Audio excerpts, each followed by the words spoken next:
welcome to Ruby Uncensored. It's good to see you. Everyone, good to see you.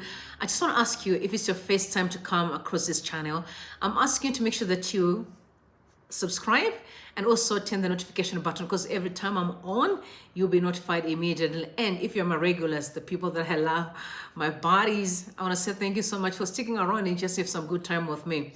Trust me, I'm so excited and I'm also thrilled and thankful, really. Guys, I just want to remind you, do you remember when the Zimbabwean government bought helicopters, I think 18 of them that were literally delivered from Russia? Do you recall the story? I'm back here just trying to remind you, and also looking at our health systems. It's a problem. It's a pandemic. Young people are dying daily. What can we do to resolve this issue? That's one of the reasons why I'm back. So I say to everyone, welcome to Ruby Uncensored. And today we are really looking at the issue in my helicopters that were bought by the government of Zimbabwe. And now we have most of the young people that are dying. Today, last time we were talking about a doctor who passed away. And also we are speaking about Garry today. May their soul rest in peace. But at the end of the day, sending rest in pieces are great. But we must not forget the importance of resolving our issues. But I wanted to remind you by just letting you listen to Mr. MNANGAGWA when he spoke immediately after the delivery of the helicopters. Go ahead, please. Zimbabwe and the region around us, in particular Mozambique and Malawi, are prone to cyclones. When these attack us because we don't have capacity, we try to beg from those countries who have capacity.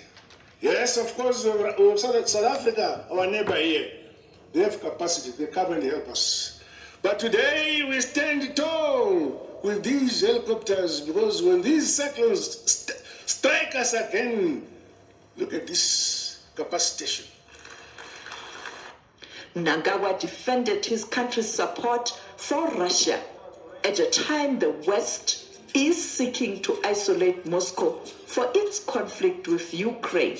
Recently, we're experiencing pressure from certain Western countries that we should not go to Petersburg in July for the Africa-Russian Federation Summit. Not long ago, a few months ago, African heads of state were in Washington. Russia never complained. I'm really not worried much about the Russian issue. I'm focusing about the issue of the helicopters. Can someone confirm if you have had a family member that really got help? The last time I saw those helicopters was when they literally, for me, it was like a scripted show, because there were wise people there, there were people with the beds, there were police there. And I started asking myself that if this happened in Bindura, what time the police arrived? What time did the nurses and the doctors arrive? You could see that everything was just a display. And they were taking pictures that look what they did in Bindura. We all know that these helicopters were bought, but our people are dying. The doctor had an accident. He wanted assistance, airlifting him to the right place so he can get the attention that he needed. They could not be available themselves to assist. Remember those guys that were singing for ZANU-PF during the time of rallies? They went to sing for ZANU-PF and they had an accident. A group of guys, some of them passed away. We never saw those helicopters airlifting them to any hospital. Forget about the airlifting. What about our health systems as well? That are definitely nothing but a mess today. What are we doing about these issues, and what is the government saying about fixing our hospitals? If they could go and buy helicopters, as he's claiming that we always have cyclones. Now, it's an issue of preparing for cyclone that we don't know if it comes or not. But we have immediate issues around us that we can see. People keep complaining that the hospitals are dilapidating. Guys, which one can we be able to consider as a priority? The hospital or buying helicopters? Which one are we prioritizing? A hospital to treat people that we know are sick right now, to make sure that medications are available to assist our people, or buying helicopters? Are those not luxury if we don't have ambulance? Are you telling me that those helicopters are going to get as far as those old rural places and airlift patients? This is quite a very sad story, really. Young people are dying. They are going, very young kids. We have so much ahead of them. I've been saying to most of celebrities, I understand you, some of you are saying you're afraid, but you don't have to be afraid for standing for what's right. You should stand and say, this can't be. We need a Zimbabwe that function for everyone. Zimbabweans, we seem to be suffering from a disease of adaptation. We adapt too quickly and we normalize the abnormal, and the regime is capitalizing on that. It's capitalizing on that. The question is, where are the helicopters? Where are they? Did you guys ever hear about the helicopters? Okay, let's forget about, what about the police? Have you ever seen the army and the police using the helicopters? And the allegations were they spent 320 million purchasing them. 320 million allegations, as no, that was NPF patriots who confirmed that.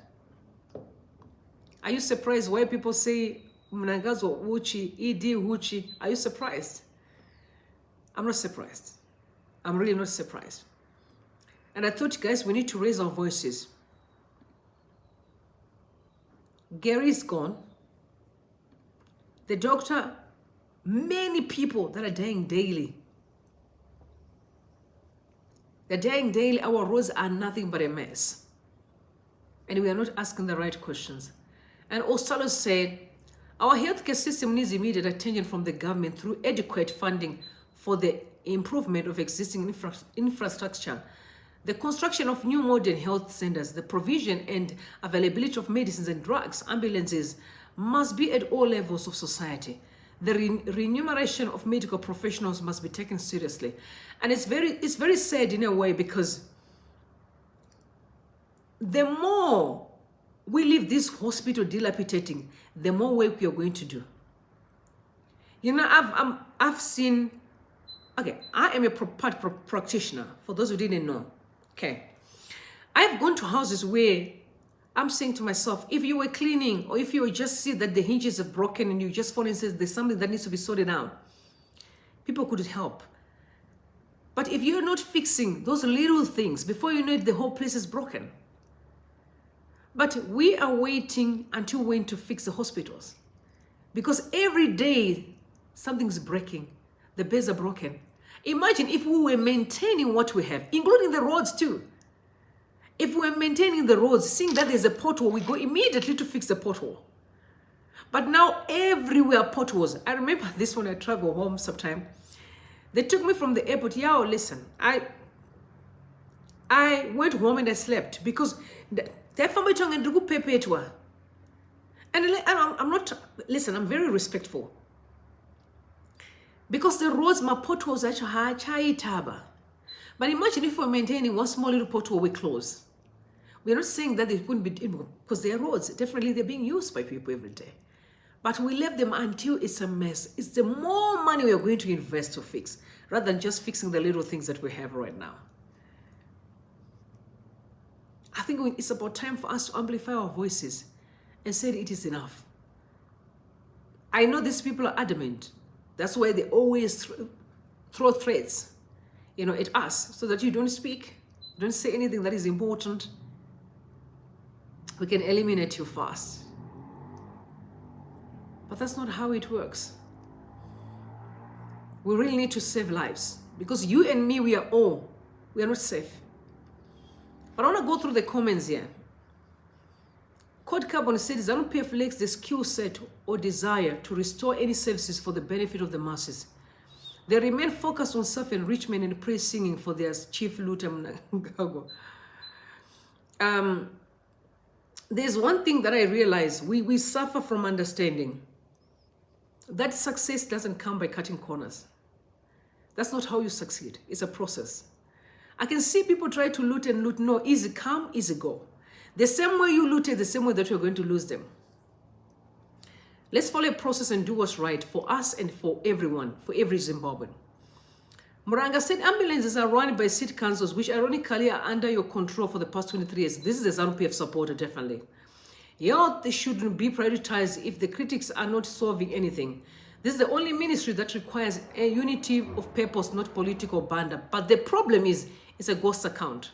So that's how ZANU-PF works. I told you they deploy ghost accounts so they can reply to people immediately, they rebut with lies. Instead of working together to fix the country, it's not about ZANU-PF or Triple C. It's all of us Zimbabweans who should be benefiting when the roads are functioning and when the hospitals are functioning. When your mom is sick, people don't care if you're from ZANU-PF or you're from Triple C.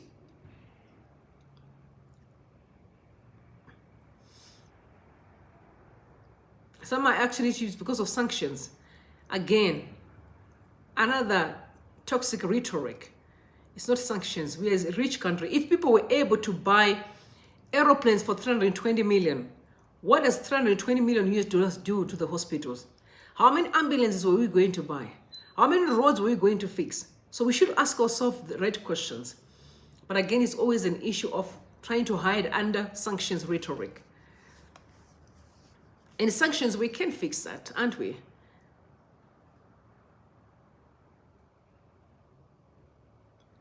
And Esped said, this is a good chorus exactly. How deep are the government pockets?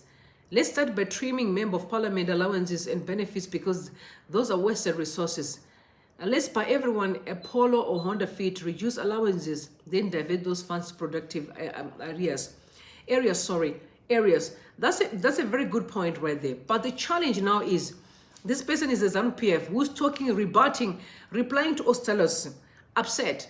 That's not the issue. You can reply to Ostelos the way that you want. That's not the point. The point is, so much money is being invested in the wrong place or looted by people to live their lavish lifestyle. Flying jets, buying exotic cars. People like Shivayo. I will never Shivayo because he's the one that is just putting himself out there. There are so many looters in ZANU-PF. So many in Zimbabwe in general. But we need to find ways to fix, because you and me, we are not safe. Whether you like it or not. You and me, we are not safe. As long as you're a Zimbabwean, you're not safe. Let's fix the roads. Let's fix our health care. Let's work on this. Let's amplify our voice, brothers and sisters. We need to fix this country. And people that will reply that there are more of them are just ZANU-PF because now they're deployed. For everyone who speaks truth to power, you have to have pushbacks of rebutting from these toxic people. This is quite very sad. Really, really sad, guys. Young people are going. Garry is gone. And the other guys that he passed on with, they are gone. Young guys, 25, these are kids, man. Because our roads are messed up. I know people die, but let's do our best and leave the rest to God. It is very sad. But I guess we'll understand soon.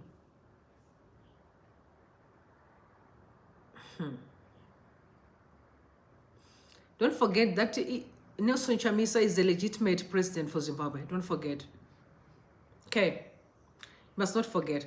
Now, Max Lyon said accountability is the ultimate political commandment. You can't afford to be enforced in it selectively. Zim is a mess because some leaders are not accountable at all and some are selectively accountable. Results speak for themselves. The way politics is done must change. Zimbabwe is simply toxic because that's what ZANU-PF thrive on. They thrive on dividing us, on spreading toxicity, so that we spend our time on fighting each other rather than focus on important issues. That's the problem. We are not spending our energy on important issues. We're spending our time on stupid stuff. And it's time we change. We really, really have to change. And Hopo said, my condolences to Garry Mapanzure family on his tragic passing. It is painful that he died partly because there was no ICU ambulance in Masvingo to transport him so that he could be helped. Look, I've told you, you spend money on helicopters, but there are no ambulances. As I always said, accidents are taking our people because the healthcare system collapsed. Facts. We need a public healthcare system that works in order to save lives. Otherwise, every one of us can befall the same tragedy. Until this issue is resolved, Many more would die unnecessarily. Rest in peace, Garry. And can I tell you this? I've got a relative of mine who came from Dubai. Just came on holiday. Accident.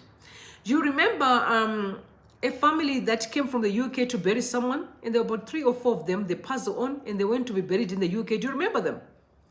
They came to Zimbabwe to bury their relative. And then they all died. And then they went back to be buried in the UK. They're Zimbabweans. Until when? When we can resolve our issues, guys, let's come together and make sure that we speak up about things that matter. Healthcare systems are important. Saka, if you are saying, no, I don't stay in Zimbabwe, no, you're going to visit one day. You're going to visit. Yes, I told you my story. You're going to visit. Someone saying, I've got my money. No, there'll come a time that money fails. Let's focus and make sure that we contribute or we speak about things that matter.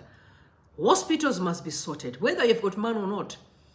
I've heard some of people complaining that their family members are stuck. And you are in the diaspora. If your relatives are in the hospital, who's going to contribute? Ask me, I've done that. You contribute. You are going to contribute. You're going to carry that burden to be of a blessing to other people. So there's no way you can say, no, I don't care about Zimbabwe. No, you should care. You and me must care about what's going on in Zimbabwe, even if we're not staying there.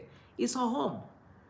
It's okay to just have a country that functions. Hospitals are functioning. If you happen to have an accident in Zimbabwe, you get the help that you need. You don't have to die. Not everyone has to die. Let's work together to really fix our country. Let's work together. For sure. Thank you very much. Thank you.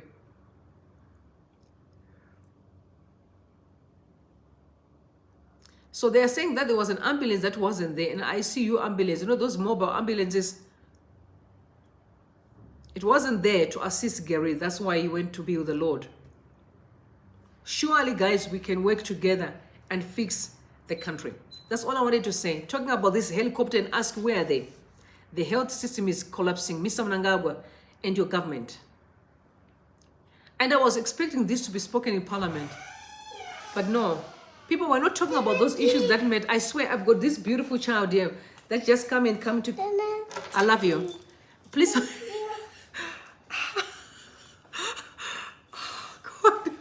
They wanted a car. This one wanted a car. May God bless you. You saw it's my brother's son. It's my nephew. You wanted the khakis. This one, when he wants to go to do whatever he wants, he must go. He's got my father's character. When he wants something now, and his father's character, but we're trying to tame it. We're trying to say, no, not in this house. We're going to have this is, generational curse of one thing and I want it now, must get it. But unfortunately, I'm also that kind of person. So it's very, you heard him, I want the key. If I couldn't give it, it was going to be a fight. So guys, I wanted to really talk about this issue of Garry and whatever. And really, can I tell you, I'm going to come with a lot of story time. Yeah, I've been through them all. So I'm going to come with a lot of story times. And I want you guys, listen, I'm going to send out flyers. Just let you guys know the topics I'm going to be covering in between so that you can also prepare, because I'm going to open up to people who would want to engage in the conversation by adding you as guests while you share your stories. So it's going to be a funny one. Trust me. I hope you guys are preparing. Please prepare. We're going to have a good time here. We need to have conversations. What's more important about Zimbabwe is let's have a conversation. So guys, I hope you're well. So I just want to go out for lunch now. I just want to check in with you and say how you're doing, guys, and talk about this death. But I'm sure to see you soon. I'm coming back. I love you guys. Have a great day. I love you so much. Don't forget to like the live and also subscribe if you're new here. And I'll see you later on. Bless you and God bless Zimbabwe.